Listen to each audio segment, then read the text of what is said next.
আসসালামু আলাইকুম।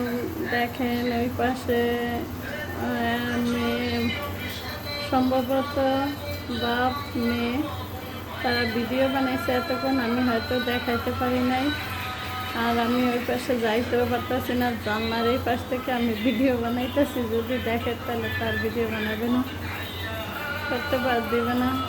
এই দেখেন বাইরে অনেক বৃষ্টি হচ্ছে, তারা ছাদের উপর ভিজতে আছে। এই যে আর একটা লোক, সে অনেকক্ষণ তোমার ভিজতে আছে। ওই একটা তার ছেলে, মনে হয় ওটা তার ছেলে।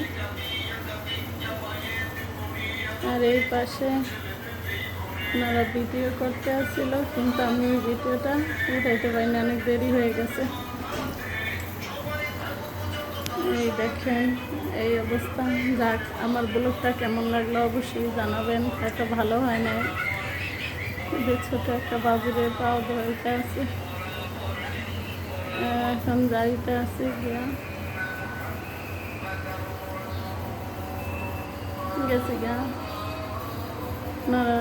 বাপ ছেলে দুইজন আছে, বৃষ্টিতে দাঁড়ায় দাঁড়ায় বৃষ্টি আছে, বাইরে অনেক বৃষ্টি।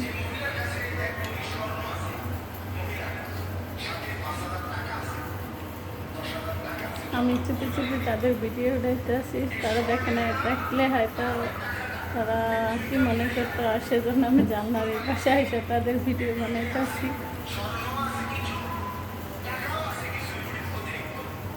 সকালবেলা বাইরে বাইরে অনেক রোদ্র দেখছি, কিন্তু এখন অনেক বৃষ্টি নামছে। এখন মনে হয় একটু কমছে, দেখাইতে আসি।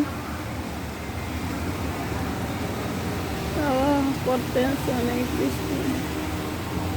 এই যে দেখতে পাচ্ছেন, আমি ওই পাশে কান্না দিয়ে ভিডিও করছি না, যদি দেখতে তাহলে ভিডিও করতে দেবে না।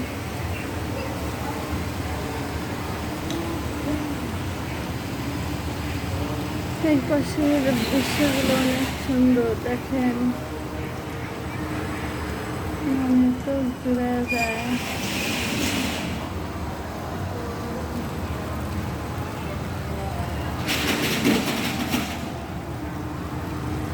শহর জীবন আসলে অনেক কষ্টের। এই দেখেন আমি দাঁড়ায় দাঁড়ায় ভিডিও করতে আসছি, ব্যালকনিতে আইসা ভাল লাগতো না কিছু, কী করবো তাই ভিডিও বানাইছি। হয়তো আপনাদের মতো সুন্দর হবে না, তারপরও দেখছেন, আমার পাশে থাকতেন সব সময়। ভালো থাকতেন আপুরা ভাইরা। দেখো, তোমাদের মতো হয়তো সুন্দর করে কথাও বলতে পারি না গুছায়া, তারপরে চেষ্টা করি ভালো কিছু করার জন্য। নতুন আবার যদি আসি, নতুন এক ব্লগ নিয়ে আসবো। সবাই আমার জন্য দোয়া করেন। ভালো থাকেন। আল্লাহ হাফেজ।